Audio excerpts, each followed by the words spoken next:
Welcome, gang, to another module that I'd like to offer to you for those, especially who are new hires or anticipating being new hires at an airline. And what I'm really attempting to do is to give you some information that will help you prioritize certain things where you can get a good start, where you know where to really concentrate some study at various points. But what's important is to be able to convey some of the areas that I found in all my years as an instructor that are the areas that are most challenging for those of us that go through new hire training. Some of this can be addressed prior to training in some cases, depending on your respective airline. In other cases, it's just something that is going to require a diligent personal effort that has to be prioritized in a way that is going to help other aspects of your training as the training becomes more intense. One other thing I decided I'd like to try and do, if there is any of you that may feel that you have a certain particular area that you have some further questions on or would like further clarification or information, I have this email address that is down here where you can email me with any specific question, or even in some cases, if you would want me to give you a call to discuss something that is important to you. I do want you to clearly understand that I will not address any specific airline procedures or the ways that they do things. It is all to just help you understand the operation of the 737 next generation airplane. Anyway, that email address will be available to you. And in some cases, I've already had some indications that some people might like some personal approach to this. I'm going to give some consideration, if there's enough interest, to consider some Zoom modules where we can have discussions back and forth about some of this information. So in any case, let's go ahead and get started. And with that, what I really want you to understand is most important is something I mentioned earlier: no flow patterns. Now, every airline that I ever worked for, this was an important part of the profession of an airline pilot for operations. Things happen in patterns of checklist, and we're going to cover some checklist items here to demonstrate some of this. But patterns are something that must be learned. I've seen in my years that there are times that pilots just either have a problem, whether they didn't study or whether they just don't get them down, or they're confused by coming from some other airlines that have different pattern flows and different checklist responses. I just want you to know there's no way around this other than just hard personal study. If you can get this information ahead of time, that's very helpful, and I would encourage you to try and do so if you can.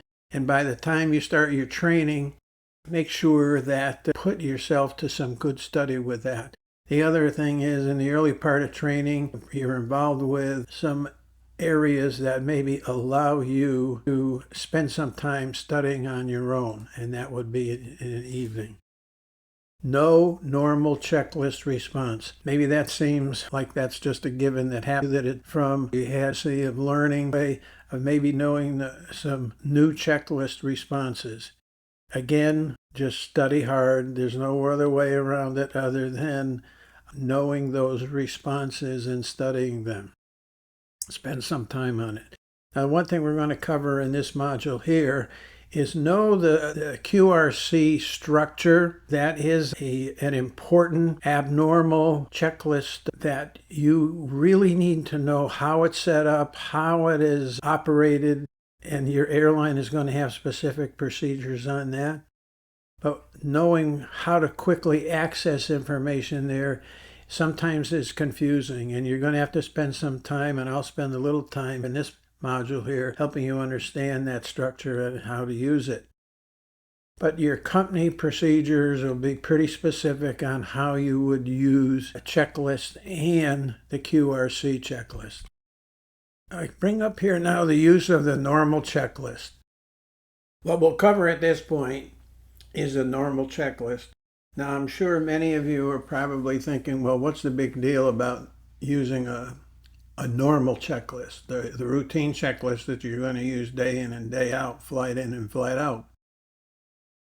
Well, I tell you, there are many situations with a normal checklist that I've seen over the year that is not used properly, is not used with discipline, and I think most fortunately now there's very few in our profession that would just depend on their own memory to operate a checklist.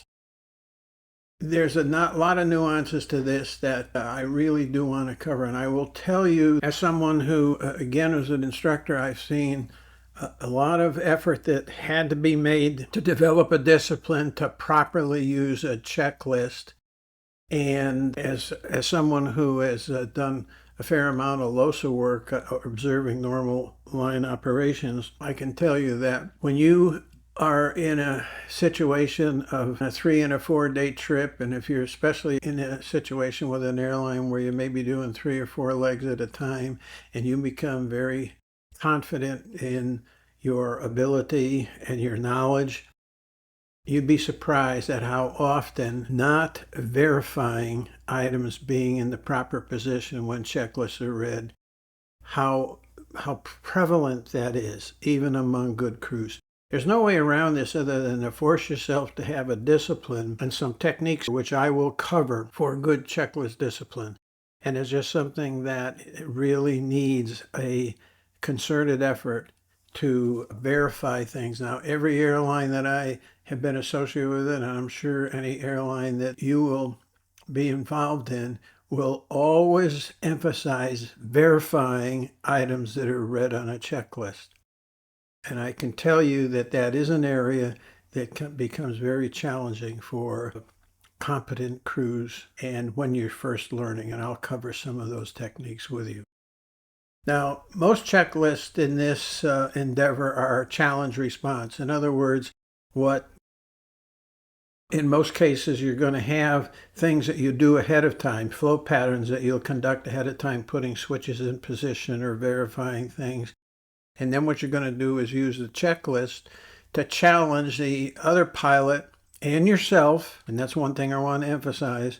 Don't rely on just the other pilot to respond to a challenge. You respond to it as well as what would be their response. So it's challenge response. I've already done something ahead of time, and now what I'm going to do is verify that switch, that area of information, I'm going to verify giving a response to it. Now, again, as I mentioned, human factors in our life get very much involved in the verification process. Remember, somebody's going to verify an item is in position by hopefully looking, even though they did it, looking and verifying with their eyes that switch or what is responded to on a checklist is in fact confirmed. But where it really breaks down is most airlines that I've been associated with also expected the person who was doing reading of the checklist also verify. So there's two verifications, and you'd be surprised due to human factors, some of which I mentioned earlier, becoming very routine, a lot of legs, 3 and 4 days, tired, all the kinds of things that just lend to a situation of just missing this verification process. So in any case, the point I'm trying to make is that each pilot looked to verify that an item is complete. The reading pilot use of the checklist. Now here's another thing that is a technique that I think will be very helpful to you. I've seen many cases where a lot of pilots, they'll put a checklist, for instance, on the yoke and pin it there, or they'll just have it in their hand and they're looking straight into the checklist.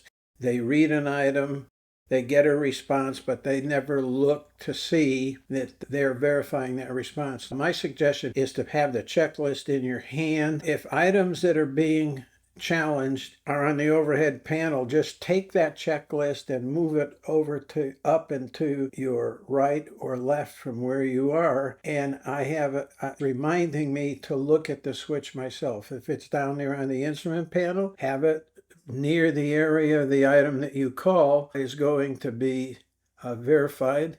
And you're going to verify it by having the checklist near the area of where the item is. Same if you go down into the throttle quadrant area. Now here is a normal checklist, a normal Boeing 737 normal checklist. And again, what we're going to see here is that with flows and with challenge response, how we can go ahead and perfect this pattern.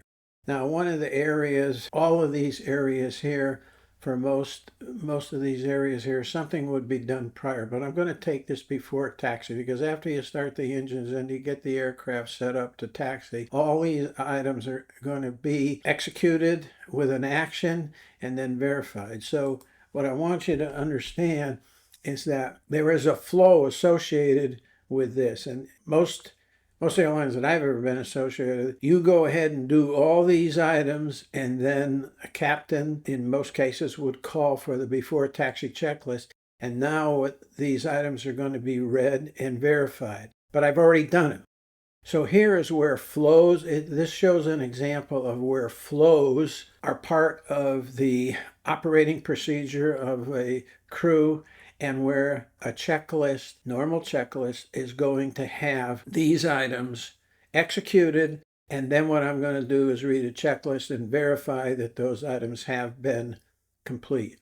And the bottom line here that I'm trying to emphasize is that get in the habit, be of the discipline that if I'm reading the checklist, I'm also verifying, even though the other pilot is verbally verifying. Now here is a portion of the QRH, and the thing that I want to point out here is this really takes some effort to study and learn. And hopefully your airline will give you some education on this rather than just expecting you to kind of get it on your own. I've seen both ways. These are all items that would have an immediate action, either completely, partially, as part of their procedure. These also are areas that don't have a light associated with it that's going to lead you to that particular condition. It's this part of the QRH where I have a condition like an engine fire that's pretty obvious that I would think of it as engine fire. I'd go to this index page, which is in the front of the manual, and it gives me engine fire. If I had an aborted engine start, that's another thing that in many cases for an airline has got immediate actions that are associated with it, and that procedure's here, and it refers you very specifically to the page where that procedure is. Finding the procedure is very often a challenge with the 737 QRH, and if you put some study into it or get some education on its structure and its use, it'll be very, very helpful. One of the other things I'm going to mention here is that in the 737, a lot of areas have a light, a caution light that will come on. For instance, low pressure, up in the hydraulic panel there. Well, that is something that you read the light, you go into the rest of this QRH here, and you just follow through and find the appropriate light. And there's a number of low pressure lights, but as you get to that area where it says low pressure, which is maybe on the 5th or 6th page of the abnormal items, it'll have low pressure oil, low pressure fuel, low pressure hydraulics, and you enter into the appropriate procedure for what the condition is. Put some study into it. Here's an immediate action item for many airlines, and then it may not be. But here's where very specifically you have an engine fire, or the same kind of condition is addressed in the procedure if you have an engine that becomes damaged or separates. This is the one thing that I really want to point out. Let me go through a couple things here with this that I think are important to understand. Make sure you're in the right condition before starting a checklist. And I'll talk a little bit later about that for both pilots confirming this. But notice this is not an engine failure.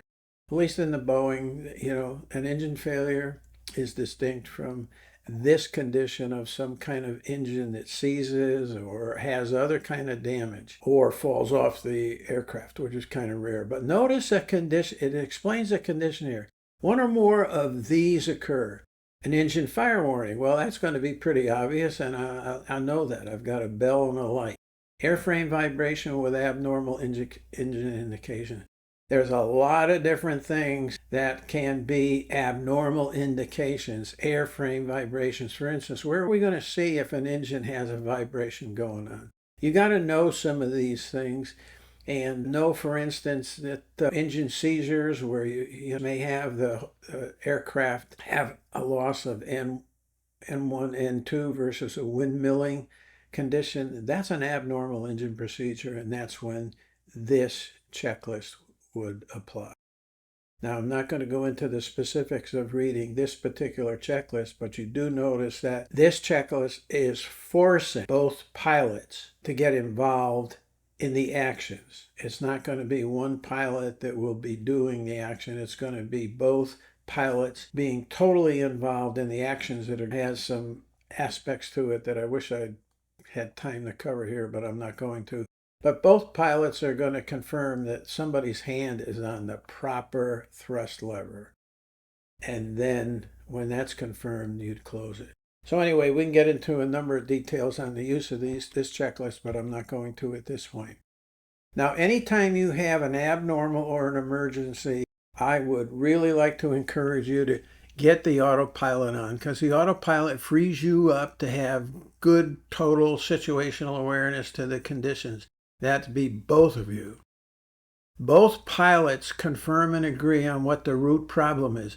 One of the things that's very challenging at times on a 737, depending on the condition, especially for things like flight controls and hydraulics, it's easy to identify or agree between both of you of what's really the problem. Well, don't give up on that. Both of you dig in and really work hard to explain and understand what the root cause of an abnormal condition is. So with that, when you have the autopilot on, it's a lot easier for both of you to get involved in confirming and then agreeing on what that problem is, and then go to that appropriate procedure in the QRH.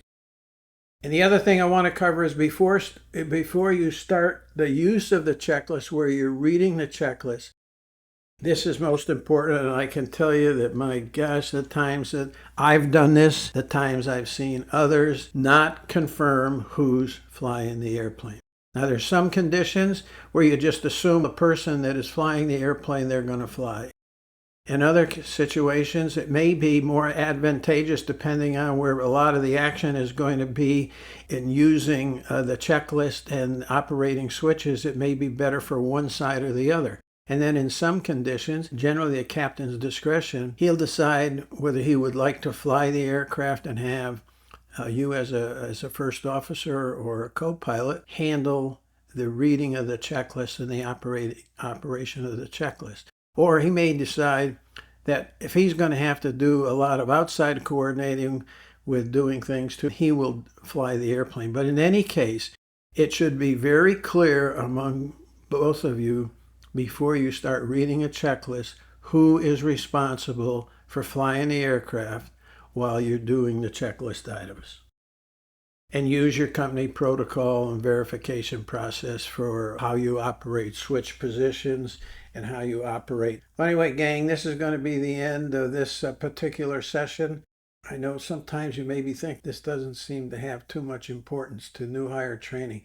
I guarantee you it does. When you start to be able to do things in a more routine way rather than trying to guess at things or have 3 or 4 lessons before you start to get these things down, if you can anticipate and be aware of some of this, educate yourself on some of this prior to the use of QRHs in these areas, understand the structure of the QRH, understand the philosophy between the challenge response, understand the human factors that lead to errors, I think you're going to be much better off and well ahead in your training, and you'll carry that out into the line.